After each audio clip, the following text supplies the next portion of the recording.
ವಿಶ್ವಾವಸು ಹೇಗೆ ಆಗತ್ತೆ ಅನ್ನೋದನ್ನ ನೋಡಿದ್ವಿ. ಆದ್ರೆ ನಾವೇನು ಮಾಡಬೇಕು?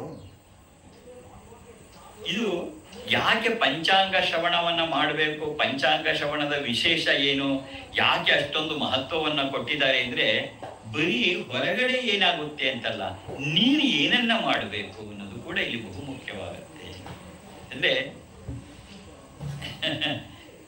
ಮನುಷ್ಯನೂ ಕೂಡ ಆ ಭಗವಂತನ ಸೃಷ್ಟಿಯಲ್ಲಿ ವಿವೇಚನೆಯನ್ನ ಕೊಟ್ಟು ಭಗವಂತ ಮನುಷ್ಯನನ್ನ ಭೂಮಿಗೆ ಕಳಿಸಿರ್ತಕ್ಕಂಥ, ಅವನು ಕೂಡ ಹೇಗೆ ಏನನ್ನ ಮಾಡಬೇಕು ಅಂತಕ್ಕಂಥದ್ದು ಕೂಡ ಬಹುಮುಖ್ಯವಾಗ್ತಾ ಹೋಗ್ತಕ್ಕಂಥದ್ದು. Does this sound familiar to you? You are filled with excitement to start something new. Maybe it's a career change, a fit. ವಾಸ್ತವವಾಗಿ ಗ್ರಹಗಳು ನಾವೇನ್ ಹೇಳ್ತೀವಿ, ಮಂಗಳ, ಬುಧ, ಗುರು, ಶುಕ್ರ, ಶನಿ, ರಾಹು, ಕೇತು, ಇವು ನಮ್ಮ ಮೇಲೆ ನೇರವಾಗಿ ಪ್ರಭಾವವನ್ನು ಬೀರಕ್ಕಾಗಲ್ಲ. ವೈಜ್ಞಾನಿಕ ದೃಷ್ಟಿಯಿಂದ, ಜ್ಯೋತಿಷ್ಯ ದೃಷ್ಟಿಯಿಂದ ಅದನ್ನ ತಮಗೆ ಬೇಕಾದಂತೆ ತಿರುಚಿ ನಮ್ಮನ್ನ ಹೆದರಿಸುವ ಶಾಸ್ತ್ರವನ್ನ ಮಾಡ್ಕೊಂಡಿದ್ದಾರೆ, ಜ್ಯೋತಿಷ್ಯ ಶಾಸ್ತ್ರ ಎಲ್ಲವನ್ನ. ವಿತ್ ರೆಸ್ಪೆಕ್ಟ್ ಟು ಆಲ್, ಎಲ್ಲರಿಗೆ ಗೌರವ ಕೊಟ್ಟು ಮಾತಾಡ್ತಿದ್ದೀನಿ. ಆದ್ರೆ ವಾಸ್ತವವಾಗಿ ಇದು ಹೆದರಿಸುವ ಶಾಸ್ತ್ರ ಅಲ್ಲ, ಮುನ್ಸೂಚನೆಯ ಶಾಸ್ತ್ರ. ಅಪ್ಪ ನೀನು ಹೇಗೆ ಹೋಗ್ಬೇಕು ಈ ವರ್ಷ ಅನ್ನೋದು ಒಂದು ನಿನಗೆ ಅದು ಮಾರ್ಗದರ್ಶಕಗಳೇ ಹೊರತು ನಿನ್ನನ್ನು ಹೆದರಿಸ್ತಕ್ಕಂಥದ್ದಲ್ಲ. ಈಗಾಗಲೇ ಸುಮಾರು ಒಂದು 15 ದಿನದಿಂದೆಯ ಹೆದರ್ಸಕ್ ಶುರು ಮಾಡೋರು ಎಲ್ಲ ಸೋಷಿಯಲ್ ಮೀಡಿಯಾದಲ್ಲಿ, ಅವ್ರಿಗೆ ಹಾಗಾಗತ್ತೆ, ಇವ್ರಿಗೆ ಹೀಗಾಗತ್ತೆ, ಆಗ್ರಹ ಹಾಗೆ ಮಾಡ್ಬಿಡುತ್ತೆ, ಈ ರಾಶಿಯಲ್ಲಿ ಇದ್ದವ್ರಿಗೆ ಹೀಗಾಗತ್ತೆ.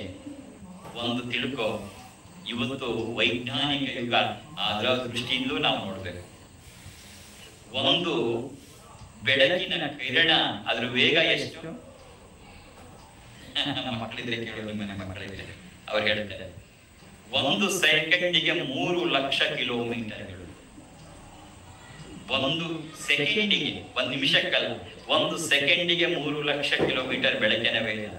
ಸೂರ್ಯನಿಂದ ಹೊರಟಂತಹ ಒಂದು ಬೆಳಕು ಭೂಮಿ ತಲುಪಬೇಕಾದ್ರೆ ಎಷ್ಟು ನಿಮಿಷ ಬೇಕು ಗೊತ್ತಾ? 8 ನಿಮಿಷ 10 ಸೆಕೆಂಡ್ಗಳು. ಯಾವ ವೇಗದಲ್ಲಿ? 1 ಸೆಕೆಂಡಿಗೆ 3 ಲಕ್ಷ ವೇಗದಲ್ಲಿ ಬರುತ್ತದು. ಅಂದ್ರೆ ನೀ ಲೆಕ್ಕ ಹಾಕೋ, ಭೂಮಿಯಿಂದ ಸೂರ್ಯ ಎಷ್ಟು ದೂರದಲ್ಲಿದ್ದಾನೆ, ಗ್ರಹಗಳು ನಮ್ಮಿಂದ ಎಷ್ಟು ದೂರದಲ್ಲಿವೆ, ಕೋಟಿ ಕೋಟಿ. ನೀನದನ್ನ ಒಂದು ಅಂದಾಜು ಕೂಡ ಮಾಡಕ್ಕಾಗಲ್ಲ. ಎಷ್ಟು ಸಂಖ್ಯೆ ಸೊನ್ನೆನ ಹಾಕತಾ ಹೋಗ್ತೀವಿ, ಎಲ್ಲೋ ದೂರದಲ್ಲಿರುವ ಗ್ರಹಗಳಾಗ್ಲಿ ಮತ್ತೊಂದಾಗಲಿ ನಮ್ಮ ಮೇಲೆ ಪ್ರಭಾವವನ್ನು ಬೀರಕ್ಕಾಗದೂ ಇಲ್ಲ. ಹಾಗಾದ್ರೆ ಇದೆಲ್ಲ ಏನು ಕೊಟ್ಟಿದ್ದಾರಲ್ಲ, ಯಾಕೆ ಕೊಟ್ಟಿದ್ದಾರಲ್ಲ ಅಂದ್ರೆ, ಇದು ಮುನ್ಸೂಚಕವಾಗಿ ಕೆಲವನ್ನ ಅಧ್ಯಯನಗಳ ಮೂಲಕ ಅದನ್ನ ಕೊಟ್ಟಿದ್ದಾರೆ. ಅದು ಸುಳ್ಳು ಅಲ್ಲ, ಆದ್ರೆ ನಾನದನ್ನ ಹೇಗೆ ಬಳಸ್ಕೋಬೇಕು ಅನ್ನೋದು ನನಗೆ ಗೊತ್ತಿಲ್ಲ. ಇದು ಗೊತ್ತಾಗ್ಬೇಕಾದ್ರೆ ಆಧ್ಯಾತ್ಮಿಕವಾಗಿ ಸ್ವಲ್ಪ ಬೆಳೆದಿದ್ರೆ ಮಾತ್ರ. ಅದಕ್ಕೆ ದೈವಜ್ಞರಿಂದ ಓದಿದಂತಹ, ಅದನ್ನ ದೈವಜ್ಞರಿಂದ ಓದಿಸಿ ಅದನ್ನ ಪಂಚಾಂಗ ಶ್ರವಣವನ್ನು ಮಾಡಬೇಕು ಅಂತ ಹೇಳಿರೋದು ಅದಕ್ಕೆ, ಅದೇ ಅರ್ಥದಲ್ಲಿ ಅವ್ರು ಹೇಳಿರ್ತಕ್ಕಂಥ. ಯಾಕೆಂದ್ರೆ ಕಠೋಪನಿಷತ್ತಿನ ಬಗ್ಗೆ ಹೇಳುವಾಗಲೇ ಹೇಳಿದ್ದು, ಕಠೋಪನಿಷತ್ತಿನಲ್ಲೂ ಬರುತ್ತೆ, 2 ಆಕಾಶಗಳಿದೆ.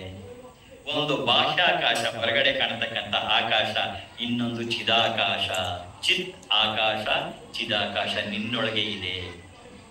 ನಿನ್ನೊಂದು ಒಂದು ಆಕಾಶ ಇದೆ, ನಾನು ಅನ್ಕೊಂಡು ಹೊರಗಡೆ ನೋಡ್ತೀನಲ್ಲ, ಸ್ಕೈ ಆಕಾಶ ಅದಷ್ಟೇ ಅಲ್ಲ, ನಿನ್ನೊಳಗೆ ಆಕಾಶ ನೋಡ್ಬೇಕು. ಈ ಚಿದಾಕಾಶ ಆ ಬಾಹ್ಯಾಕಾಶಕ್ಕಿಂತ ದೊಡ್ಡದು. ಅಲ್ಲಿ ಏನೇನಿದೆ ಅದೆಲ್ಲವೂ ಕೂಡ ನಿನ್ನೊಳಗಡೆ ಇಲ್ಲೇ ಇದೆ, ಚಿದಾಕಾಶದಲ್ಲಿ ಇದೆ. ಈಗ ನೀನು ಯಾವುದೋ ಒಂದು ಗ್ರಹನೋ ಮತ್ತೊಂದು ನಿನಗೆ ಪೂರಕವಾಗಿಲ್ಲ ಅಂದ್ರೆ ಹೊರಗಡೆ ನೀ ಶಾಂತಿ ಮಾಡಿ ಏನು ಮಾಡಕ್ಕಾಗಲ್ಲ. ನೀನು ಮಾಡಿದ ಶಾಂತಿ ಹೋಮದ ಧೂಮ ಕೋಟಿ ಕೋಟಿ ವರ್ಷಗಳನ್ನ ದಾಟಿ, ಕೋಟಿ ಕಿಲೋಮೀಟರ್, ಕೋಟಿ ಕೋಟಿ ಕಿಲೋಮೀಟರ್ ದೂರದಲ್ಲಿರುವ ಯಾವ ಗ್ರಹವನ್ನು ತಲುಪಕ್ಕೆ ಸಾಧ್ಯವೇ ಇಲ್ಲ. ಹಾಗಾದ್ರೆ ಏನಕ್ಕೆ ನಾವು ಇದನ್ನ ಓದಿದ್ವಿ, ಪಂಚಾಂಗ ಶ್ರವಣವನ್ನ ಮಾಡುದು ಅಂದ್ರೆ, ನೀನು ಏನ್ ಮಾಡ್ಬೇಕು? ಒಳಗಡೆ ಇದೆ ಎಲ್ಲವೂ. ಇನ್ನೇನ್ ನವನಾಯಕರು ಮತ್ತೊಂದು ಎಲ್ಲ ಹೇಳ್ತೀವಿ, ಇಲ್ಲಿ ಚಿದಾಕಾಶದಲ್ಲೂ ಕೂಡ ಇದ್ದಾರೆ. ಇದ್ರ ಮೂಲಕ ನಾವು ನಮ್ಮ ಜೀವನವನ್ನ ಪರಿವರ್ತಿಸಿಕೊಳ್ಳಬೇಕು. ಹೊರಗಡೆ ಬಾಹ್ಯದಲ್ಲಿರುವ ಆ ಗ್ರಹಗಳು, ನಕ್ಷತ್ರಗಳು, ತಾರಾಮಂಡಲ, ರಾಶಿ ಇವುಗಳಿಂದಲ್ಲ, ನಿನ್ನ ಒಳಗಡೆ ಇರುವ ಚಿದಾಕಾಶದಲ್ಲಿ ಎಲ್ಲವನ್ನ ಇಲ್ಲಿ ಸರಿ ಮಾಡ್ಕೊಳ್ತಕ್ಕಂಥ ಜಾಗ ಹೊರಗಡೆ ಅಲ್ಲ, ಒಳಗಡೆ ಇರುತ್ತದೆ ಚಿದಾಕಾಶ. ನಾವು ಇದನ್ನು ಮರ್ತೇ ಬಿಟ್ವಿ. ಬರೀ ಹೊರಗಡೆ ನೋಡಿ ನೋಡಿ ನೋಡಿ ನೋಡಿ ನಮ್ಮ ಒಳಗೆ ನೋಡ್ಕೊಳ್ಳೋ ಪ್ರಯತ್ನನೇ ಮಾಡಲಿಲ್ಲ. ಏನೇನೋ ಮಾಡ್ತೀವಿ, ಏನೂ ಆಗಲ್ಲ ಅನ್ನೋ ಕನ್ಕ್ಲೂಷನ್ಗೆ ಬಂದ್ಬಿಟ್ವಿ. ಆದ್ರೆ ನಿನ್ನೊಳಗಡೆ ಇದೆ, ನಾನು ಏನನ್ನ ಮಾಡಬೇಕು?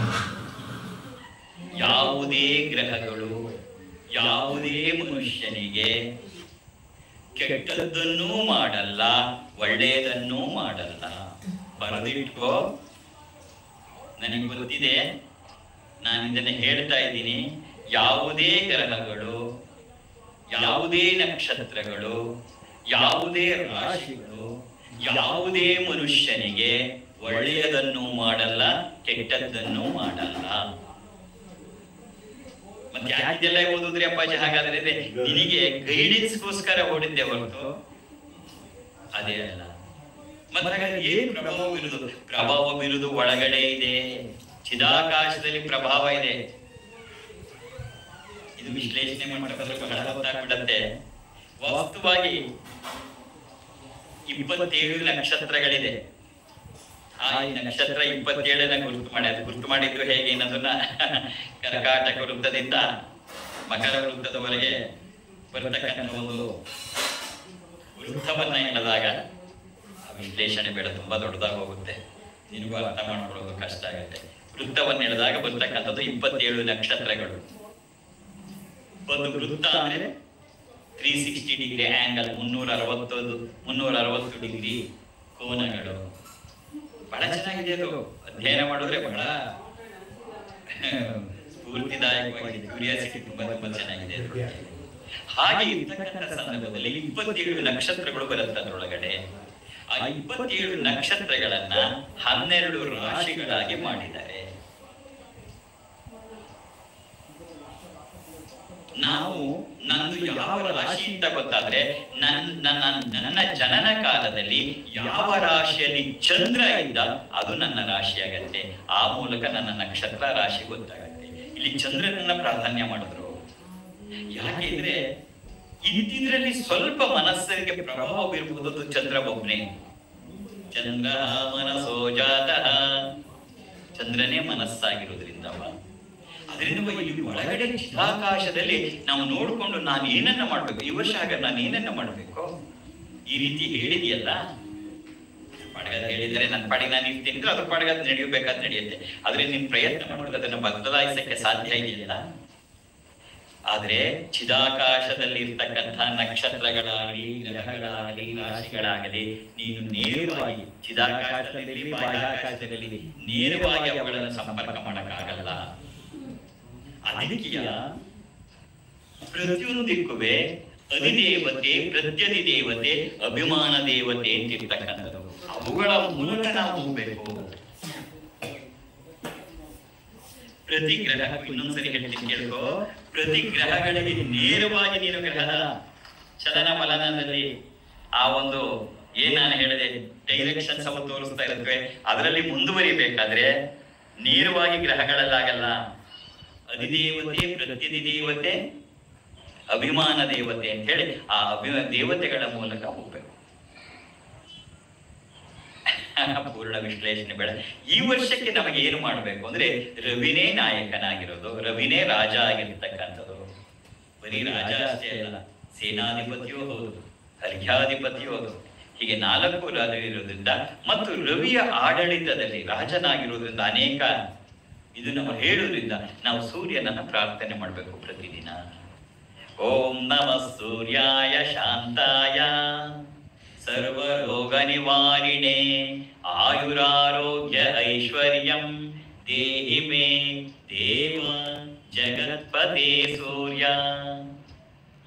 ಓಂ ನಮಃ ಸೂರ್ಯಾಯ ಶಾಂತಾಯ ಸರ್ವರೋಗ ನಿವಾರಿಣೆ ಆಯುರಾರೋಗ್ಯ ಐಶ್ವರ್ಯಂ ದೇಹಿ ಮೇ ದೇವ ಜಗತ್ಪತೆ ಸೂರ್ಯ. ಓಂ ನಮಃ ಸೂರ್ಯಾಯ ಶಾಂತಾಯ ಸರ್ವರೋಗ ನಿವಾರಿಣೆ ಆಯುರಾರೋಗ್ಯ ಐಶ್ವರ್ಯಂ ದೇಹಿ ಮೇ ದೇವ ಜಗತ್ಪತೆ ಸೂರ್ಯ. ಸೂರ್ಯನನ್ನು ಪ್ರಾರ್ಥನೆ ಮಾಡಬೇಕು. ಸೂರ್ಯನಿಗೆ ಅಭಿಮಾನ ದೇವತೆ ಯಾರಪ್ಪ ಅಂದ್ರೆ ಶಿವ. ಸೂರ್ಯನಿಗೆ ಅಭಿಮಾನ ದೇವತೆ, ಹಾಗಾಗಿ ನಾವು ಶಿವನನ್ನ ಕೂಡ ಪ್ರಾರ್ಥನೆ ಮಾಡಬೇಕು. ಸೂರ್ಯನಿಗೆ ಅಧಿದೇವತೆ ಅಗ್ನಿ, ಪ್ರತ್ಯಧಿ ದೇವತೆ ಈಶ್ವರ, ಅಭಿಮಾನ ದೇವತೆ ಶಿವ. ಶಿವನನ್ನು ಆರಾಧಿಸಬೇಕು ನಾವು ಹೆಚ್ಚು. ಈ ವರ್ಷ ವಿಶ್ವಾಸ ಸಂವತ್ಸರದಲ್ಲಿ ಯಾವ ಶಿವ? ಜಟೆಯಲ್ಲಿ ಗಂಗೆಯನ್ನು ಇಟ್ಕೊಂಡು ಡಮರು ಇಟ್ಕೊಂಡಿರೋದು ಶಂಕರ, ಶಿವ ಅಲ್ಲ. ಶಿವ ಯಾರು? ಶಿವ ಶಿವಶಕ್ತೈಕ್ಯ ರೂಪಿಣಿ ಲಲಿತಾಂಬಿಕಾ. ಶಿವನು ಬೇರೆ ಅಲ್ಲ, ಶಕ್ತಿಯು ಬೇರೆ ಅಲ್ಲ, ಅವರಿಬ್ರು ಒಂದೇ. ಶಿವ ಶಿವಶಕ್ತಿ, ಶಿವನನ್ನ ಶಿವನ ಶಕ್ತಿಯನ್ನ ಅವಳನ್ನ ಎರಡನ್ನು ಸೇರಿಸಿ ಏನ್ ಹೇಳಿದ್ರು? ಅವಳೇ ಲಲಿತಾಂಬಿಕಾ. ಶಿವ ಶಿವಶಕ್ತೈಕ್ಯ ರೂಪಿಣಿ, ಶಿವ ಮತ್ತು ಶಿವಶಕ್ತಿಯ ರೂಪ ಯಾವ್ದಪ್ಪ ಅಂದ್ರೆ ಅವಳೇ ಲಲಿತೆ. ಹಾಗಾಗಿ ಲಲಿತಾ ಸಹಸ್ರನಾಮವನ್ನ ಹೆಚ್ಚು ಹೆಚ್ಚು ಭಾವಾರ್ಥವನ್ನ ಕೇಳಿ ಹೆಚ್ಚು ಹೆಚ್ಚು ಸರಿ ನೀನು ಹೇಳಕ್ಕಾಗ್ತೀರ ಅಪ್ಪಾಜಿ ಹೇಳಿದ್ ಕೇಳು. ಯಾಕೆಂದ್ರೆ ನಾನು ಅದನ್ನ ಶಕ್ತಿ ತುಂಬಿ ಕಳಿಸಿರ್ತೀನಿ, ನೀ ಹೇಳ್ಕೊಡೋದಕ್ಕೆ ಹೆಚ್ಚಾಗಿ ಹೇಳು. ಶಿವ ಶಿವಶಕ್ತಿ ಐಕ್ಯ ರೂಪಿಣಿ. ಆ ಶಿವ ಹೇಳ್ತಾ ಶಿವ ರವಿಗೆ ಅಂದ್ರೆ ಸೂರ್ಯನಿಗೆ ಅಭಿಮಾನ ದೇವತೆಯಾದ್ರಿಂದ ಆ ರವಿ ಏನೇನು ಬರೋದ್ರಿಂದ ಕಡಕಾಕರ ಭಯ ಆಗತ್ತೆ, ಮತ್ತೊಂದು ಎಲ್ಲ ಹೇಳ್ತೆ, ಅದೆಲ್ಲವೂ ಕೂಡ ಹೋಗ್ತಾ ಬರುತ್ತೆ. ನಾವು ಮಾಡ್ಬೇಕಾದಿದ್ದು ಅದಕ್ಕೆ ಪಂಚಾಂಗ ಶ್ರವಣವನ್ನ ಮಾಡ್ಬೇಕಾದ. ನವನಾಯಕರಲ್ಲಿ ರಾಜ, ಸೇನಾಧಿಪತಿ, ಅರ್ಘ್ಯಾಧಿಪತಿ ಎಲ್ಲ ಆಗಿರ್ತಕ್ಕಂಥ ರವಿಯನ್ನ ನಾವು ಸಂಧಿಸ್ಬೇಕಾದ್ರೆ ಶಿವನ ಮೂಲಕ, ಶಿವನನ್ನ ಸಂಧಿಸ್ಬೇಕಾದ್ರೆ ಲಲಿತಾ ಸಹಸ್ರನಾಮದ ಮೂಲಕ. ಯಾಕೆ ಅಂತ ಹೇಳಿದ್ರೆ ಶಿವ ಶಿವಶಕ್ತೈಕ್ಯ ರೂಪಿಣಿ ಲಲಿತಾ. ಆ ಶಿವನೇ ಶಿವಶಕ್ತಿಯು ಎರಡು ಸೇರಿ ಆಗಿರ್ತಕ್ಕಂಥದ್ದು ಲಲಿತಾ ಸಹಸ್ರನಾಮ. ಅದಕ್ಕೋಸ್ಕರವೇ ಲಲಿತಾ ಸಹಸ್ರನಾಮ ನಾವು ಕಲಿಕಾ ವರ್ಗಗಳನ್ನೆಲ್ಲ ಮಾಡಿ ಕಲೀಲಿ ಅನ್ನೋದು ನಮ್ಮ ಉದ್ದೇಶ ಅಲ್ಲ. ಲಲಿತಾ ಸಹಸ್ರನಾಮದ ಪ್ರಚಾರಕ್ಕಾಗಲಿ ಇದಕ್ಕಾಗಲಿ ನಾವು ಬಂದವರಲ್ಲ ವಾಸ್ತವವಾಗಿ. ಆದ್ರೆ ಆ ಶಕ್ತಿಯನ್ನ ನಮ್ಮ ಜೀವನದಲ್ಲಿ ಹೇಗೆ ಬಳಸಿಕೊಂಡು ಇನ್ನು ನಗನಗ್ತ ಬಾಳಬಹುದು ಅನ್ನೋದು ನಮ್ಮ ಉದ್ದೇಶ ಆಗಿದೆ. ಅದಕ್ಕೋಸ್ಕರವೇ ನಾನು ಇನ್ನೊಂದು ಲಲಿತಾ ಸಹಸ್ರನಾಮ ಕಲಿ ಅಂತ ನಾನು ಹೇಳಲ್ಲ, ಅಪ್ಪಾಜಿ ಹೇಳಿದ್ದನ್ನು ಕೇಳು, ಆ ಭಾವಾರ್ಥ ಕೇಳ್ಬಿಟ್ಟು ನೀ ಕೇಳು. ಆ ಶಿವ ಶಿವಶಕ್ತಿ ಐಕ್ಯ ರೂಪಿಣಿ ಹೇಗೆ ನಿನ್ನೊಳಗೆ ಆವಿರ್ಭಾವ ಆಗಿ ಹೊರಗಡೆ ಬಿತ್ತರವಾಗತ್ತೆ ನೋಡು ಅದನ್ನ. ಅದೇ ತರ ಸೇನಾಧಿಪತಿ ರಾಜ ಆಯ್ತು. ಮಂತ್ರಿ ಯಾರಪ್ಪ? ಮಂತ್ರಿ ಶಶಿ ಅಂದ್ರೆ ಚಂದ್ರ. ರಾಜ ಸೂರ್ಯ, ಅಭಿಮಾನ ದೇವತೆ ಶಿವ. ಅದೇ ತರ ಮಂತ್ರಿ ಚಂದ್ರ, ಅಭಿಮಾನ ದೇವತೆ ದುರ್ಗೆ. ನಿನಗೆ ಬೇಕಾದ ಎರಡು ಅಲ್ಲೇ ಇರೋದು. ಚಂದ್ರನಿಗೆ ಅಧಿದೇವತೆ ಆಪಹ, ಆಪಹ ಅಂದ್ರೆ ನೀರು, ಗೌರಿ ಮತ್ತು ಅಭಿಮಾನ ದೇವತೆ ದುರ್ಗಾ. ನಿನಗೆ ಬರಲು ಬಹಳ ಮುಖ್ಯವಾದದ್ದು ಇಬ್ಬರೇ, ರಾಜ ಮಂತ್ರಿ. ರಾಜನಿಗೆ ರವಿಗೋಸ್ಕರ ಅಧಿದೇವತೆ ಅಲ್ಲ ಅಭಿಮಾನ ದೇವತೆ ಶಿವ. ಆದ್ರಿಂದ ಶಿವ ಶಿವಶಕ್ತಿಯ ರೂಪಿಣಿ ಲಲಿತಾ ದೇವಿ ಆಗಿರೋದ್ರಿಂದ ಲಲಿತಾ ಸಹಸ್ರನಾಮ, ಲಲಿತಾ ದೇವಿಯ ಆರಾಧನೆ, ಶ್ರೀಚಕ್ರ ಪೂಜೆಯನ್ನು ಮಾಡ್ತಕ್ಕಂಥದ್ದು, ಒಂದು ಶ್ರೀಚಕ್ರ ಇಟ್ಕೊಂಡು ಒಂದು ಕುಂಕುಮಾರ್ಚನೆ ಮಾಡೋದು. ಲಲಿತಾ ಸಹಸ್ರನಾಮ ಅಪ್ಪಾಜಿ ಕುಂಕುಮಾರ್ಚನೆ ಇದ್ದಾಗ ಕುಂಕುಮಾರ್ಚನೆ ಮಾಡ್ತೀವಿ, ಮಾಡು ನೋಡುವಂತೆ ಏನಾಗುತ್ತೆ. ರವಿ ಪ್ರಸನ್ನನಾಗಿ ಮತ್ತೆ ಅದ್ರ ಜೊತೆಗೆ ಪ್ರತಿದಿನ ಹೇಳಬೇಕು, ಓಂ ನಮಃ ಸೂರ್ಯಾಯ ಶಾಂತಾಯ ಸರ್ವರೋಗ ನಿವಾರಿಣಿ ಆಯುರಾರೋಗ್ಯ ಐಶ್ವರ್ಯಂ ದೇಹಿ ಮೇ ದೇವ ಜಗತ್ಪತೆ ಸೂರ್ಯ. ದಿನ ಇವೆಲ್ಲ ಮಾಡ್ತಾ ಬರ್ಬೇಕು. ಹಾಗೆ ಇದನ್ನ ಪಂಚಾಂಗ ಶ್ರವಣ ಮಾಡಿದ್ಮೇಲೆ ನಾನೇನ್ ಮಾಡ್ಬೇಕು? ಇದನ್ನ ಮಾಡೋಕ್ಕೋಸ್ಕರನೇ ಪಂಚಾಂಗ ಶ್ರವಣ ಮಾಡೋದು. ಅದೇ ತರ ದುರ್ಗಾ, ಚಂದ್ರನ ಅಭಿಮಾನ ದೇವತೆ ದುರ್ಗಾ. ದುರ್ಗಾ ಸಪ್ತಶತಿಯನ್ನ ಕೇಳ್ತಕ್ಕಂಥದ್ದು. ದುರ್ಗಾ ಸಪ್ತಶತಿ ಪಾರಾಯಣ ನಾನು ಪ್ರತಿ ತಿಂಗಳು ಯಾವ್ಯಾವ ದಿನದಿಂದ ಪ್ರಾರಂಭ ಮಾಡೋದು ಒಳ್ಳೇದು ಅಂತ ಕಳಿಸ್ತಾ ಇರ್ತೀನಿ. ಅದನ್ನ ಮಾಡ್ಬೇಕು. 5 ವಾರ ಮಗಳೇ, ನಾನು ಶ್ಲೋಕ ಭರಿತವಾದದ್ದನ್ನ ನಿನಗೆ ಹೇಳ್ಕೊಟ್ಟಿಲ್ಲ. ಯಾಕೆಂದ್ರೆ ತನಗೆ ಅದು ಬಹಳ ಅನುಷ್ಠಾನಗಳೆಲ್ಲ ಬೇಕಾಗತ್ತೆ. ನಿನ್ನನ್ನು ಇಕ್ಕಟ್ಟಿಗೆ ಸಿಕ್ಕಿಸಬಾರದು ಅಂತ ಅದನ್ನ ಕಥಾ ರೂಪದಲ್ಲಿ ಹೇಳಿ ಅದರಲ್ಲಿ ಶಕ್ತಿಯನ್ನು ತುಂಬಿ ನಿನಗೆ ಕಳಿಸಿದ್ದೀನಿ. ಮಾಡು. ಕೊನೆ ದಿನ ಮೊಸರನ್ನ ಇಟ್ಟು ನೈವೇದ್ಯ ಮಾಡು, ಮಂಗಳಾರತಿ ಮಾಡು ಅಂತ ಹೇಳಿದ್ವಿ. ಮಾಡು, ಎಷ್ಟು ಬದಲಾವಣೆ ಆಗತ್ತೆ ನೋಡು. ಯಾಕೆಂದ್ರೆ ಚಂದ್ರ ಮಂತ್ರಿ, ಜೊತೆಗೆ ಅಷ್ಟೇ ಅಲ್ಲ, ಚಂದ್ರನ ಅಭಿಮಾನ ದೇವತೆ ದುರ್ಗೆ ಆರಾಧನೆ ಮಾಡೋದ್ರಿಂದ ಚಂದ್ರ ಸಂಪ್ರಸನ್ನನಾಗ್ತಾನೆ. ಚಂದ್ರ ಪ್ರಸನ್ನನಾಗುವುದರಿಂದ ಏನಾಗತ್ತೆ? ಚಂದ್ರನೇ ಮನಸ್ಸು. ಚಂದ್ರ ಮನಸ್ಸಿಗೆ ಪ್ರಭಾವ ಬೀರ್ತಕ್ಕಂಥದ್ದು ಚಂದ್ರ. ಅದರಿಂದ ನೀನು ದುರ್ಗೆನ ಆರಾಧನೆ ಮಾಡ್ತಾ ಹೋದ್ರೆ ನಿನ್ನ ಮನಸ್ಸು ಶಾಂತವಾಗತ್ತೆ. ಯಾವಾಗ ನಿನ್ನ ಮನಸ್ಸು ಶಾಂತವಾಗತ್ತೆ, ನಿನ್ನ ಕುಟುಂಬ ಶಾಂತವಾಗತ್ತೆ. ಯಾವಾಗ ಕುಟುಂಬ ಶಾಂತವಾಗತ್ತೆ, ಆ ಕುಟುಂಬದಲ್ಲಿ ಆನಂದ ತಾನಾಗಿ ಬರುತ್ತೆ. ಇದೇ ವಿಶ್ಲೇಷಣೆಗೋಸ್ಕರ ಇದೆಲ್ಲವನ್ನು ಪಂಚಾಂಗ ಶ್ರವಣವನ್ನು ಮಾಡ್ತಕ್ಕಂಥದ್ದು. ಹಾಗಾಗಿ ಈ ವರ್ಷ ಪ್ರಮುಖವಾಗಿ ನಾವು ಲಲಿತ ಸೂರ್ಯ ಆದ್ರಿಂದ ಸೂರ್ಯನ ಅಭಿಮಾನ ದೇವತೆ ಶಿವ ಆಗಿರೋದ್ರಿಂದ ಶಿವನ ನಿಜ ರೂಪ ಶಿವಶಕ್ತಿಯ ರೂಪಿಣಿ ಲಲಿತಾಂಬಿಕೆ ಆಗಿರೋದ್ರಿಂದ ಲಲಿತಾ ಸಹಸ್ರನಾಮ. ಇನ್ನು ಮಂತ್ರಿ ಚಂದ್ರ ಆಗಿರೋದ್ರಿಂದ ಚಂದ್ರನ ಅಭಿಮಾನ ದೇವತೆ ದುರ್ಗೆ ಆಗಿರೋದ್ರಿಂದ ಆ ದುರ್ಗೆಯನ್ನ ದುರ್ಗತಿ ನಾಶಿನಮ್ಮ, ನನ್ನನ್ನು ದುರ್ಗತಿಯಿಂದ ಪಾರು ಮಾಡು, ಇವೆರಡನ್ನು ಮಾಡ್ತಾ ಹೋಗು. ಇನ್ನು ಆಗ್ಲೇ ಹೇಳಿದಾಗೆ ಶುಕ್ರನಿಗೂ ಲಕ್ಷ್ಮಿ. ವಾಸ್ತವವಾಗಿ ಶುಕ್ರವಾರ ನಾವು ಯಾಕೆ ಲಕ್ಷ್ಮೀ ಪೂಜೆ ಮಾಡೋ ಅಂತ ಹೇಳ್ತೀವಿ ಅಂದ್ರೆ, ಶುಕ್ರನಿಗೆ ಅಭಿಮಾನ ದೇವತೆ ಯಾರಂದ್ರೆ ಲಕ್ಷ್ಮಿ. ಅದಕ್ಕೋಸ್ಕರ ಏನದೆಲ್ಲ ಒಂದು ಶಾಸ್ತ್ರಬದ್ಧವಾಗಿದೆ. ಶುಕ್ರವಾರದ ಲಕ್ಷ್ಮೀ ಪೂಜೆ ಶ್ರೇಷ್ಠ. ಯಾಕೆಂದ್ರೆ ಶುಕ್ರ ಗ್ರಹಕ್ಕೆ ಅಭಿಮಾನ ದೇವತೆ ಯಾರು ಅಂದ್ರೆ ಲಕ್ಷ್ಮಿ. ಅದರಿಂದ ಲಕ್ಷ್ಮಿಯನ್ನ ಪ್ರಸನ್ನಗೊಳಿಸಿದ್ರೆ ಶುಕ್ರ ಪ್ರಸನ್ನನಾಗ್ತಾನೆ. ಶುಕ್ರ ಪ್ರಸನ್ನನಾದ್ರೆ ನೀನ್ ಅನ್ಕೊಂಡಿದ್ದಾಗತ್ತೆ. ಅದಕ್ಕೆ ಈ ಲಕ್ಷ್ಮೀ ಹೃದಯ ರಹಸ್ಯದಲ್ಲೂ ಋಷಿಗಳು ಹೇಳ್ತಾರೆ, ನಿಶಿಭಾರ್ಗವ ವಾಸರೆ, ಶುಕ್ರವಾರದ ರಾತ್ರಿ ಯಾರು ಇದನ್ನ ಪಾರಾಯಣ ಮಾಡ್ತಾರೆ, ಅದು ಪಾರಾಯಣ ಮಾಡಿದ್ದನ್ನ ಕೇಳ್ತಾರೆ, ಅದು ಒಂದು ಕುಂಕುಮಾರ್ಚನೆ ಮಾಡ್ತಾರೆ ಅಂತ ಮುಂದಕ್ಕೆ ಅತ್ಯಂತ ಶ್ರೇಷ್ಠವಾದದ್ದು ಅಂತ ಹೇಳ್ತಾರೆ. ಹಾಗಾಗಿ ಈ ವರ್ಷಕ್ಕೆ ನೀನು ಲಲಿತಾ ಸಹಸ್ರನಾಮ ರವಿಗೋಸ್ಕರ ದುರ್ಗಾ ಸಪ್ತಶತಿ ಅಪಾಚೆ ಹೇಳಿರುವ ಇದನ್ನ ಮತ್ತೆ ದುರ್ಗಾ ಸಪ್ತಶತಿಯ ಮಂತ್ರ ಭಾಗವೇ ಓಂ ಹ್ರೀಂ ಪರಾಶಕ್ತಿ ನಮಃ. ಪರಾಶಕ್ತಿ ಯಾರಪ್ಪ ಅಂದ್ರೆ ದುರ್ಗೆ. ದುರ್ಗೆ ಅಂದ್ರೆ ಯಾರು? ಅದೊಂದು ಹುಲಿ ಮೇಲೆ ಸಿಂಹದ ಮೇಲೆ ಕೂತಿರೋದಲ್ಲ. ದುರ್ಗೆ ಅಂದ್ರೆ ದುರ್ಗಾ ದುರ್ಗತಿ ನಾಶಿನಿ, ಸರ್ವಸ್ವರೂಪೇ ಸರ್ವೇಶೇ ಸರ್ವಶಕ್ತಿ ಸಮನ್ವಿತೆ, ಭಯೇಭ್ಯಸ್ತ್ರಾಹಿನೋ ದೇವಿ ದುರ್ಗೆ ದೇವಿ ನಮೋಸ್ತುತೆ. ಅದೇ ದುರ್ಗೆನ ಪ್ರಾರ್ಥನೆ ಮಾಡ್ತಾ ಹೋದ್ರೆ ದಿನವ ಅವಳೆ ಸರ್ವಸ್ವರೂಪೇ ಸರ್ವಶಕ್ತಿ ಸಮನ್ವಿತೆ, ಎಲ್ಲ ಶಕ್ತಿಯ ಸಮನ್ವಿತೆ ಅವಳು ದುರ್ಗೆ. ಇನ್ನು ವಿಶೇಷವಾಗಿ ಲಕ್ಷ್ಮಿ. ಯಾಕೆಂದ್ರೆ ಶುಕ್ರ ಈ ಸರಿ ಶುಕ್ರನು ಕೂಡ ಉಪನಾಯಕರಲ್ಲಿ ಶುಕ್ರ ವ್ಯವಹಾರಾಧಿಪೆ, ಮಹಿಷಾಧಿಪ, ವಸ್ತ್ರಾಧಿಪ, ಮಾಂಗಲ್ಯಾಧಿಪಕ್ಕೆ ಶುಕ್ರನೇ ಆಗಿರೋದ್ರಿಂದ ಆ ಶುಕ್ರವಾರ ಮಾಡಿದ್ರೆ ಇದೆಲ್ಲವೂ ವ್ಯವಹಾರಗಳಾಗ್ಲಿ, ಮಹಿಷಾಧಿಪನಾಗ್ಲಿ, ವಸ್ತ್ರಾಧಿಪ ಮತ್ತು ಮಾಂಗಲ್ಯ, ಮದುವೆ ಆಗ್ತಕ್ಕಂಥದ್ದು, ಮಕ್ಕಳಾಗ್ತಕ್ಕಂಥದ್ದಿಲ್ಲ, ಈ ಮೂರನ್ನ ನೀನು ಈ ವರ್ಷ ಮಾಡಿದ್ರೆ ಸಾಕು.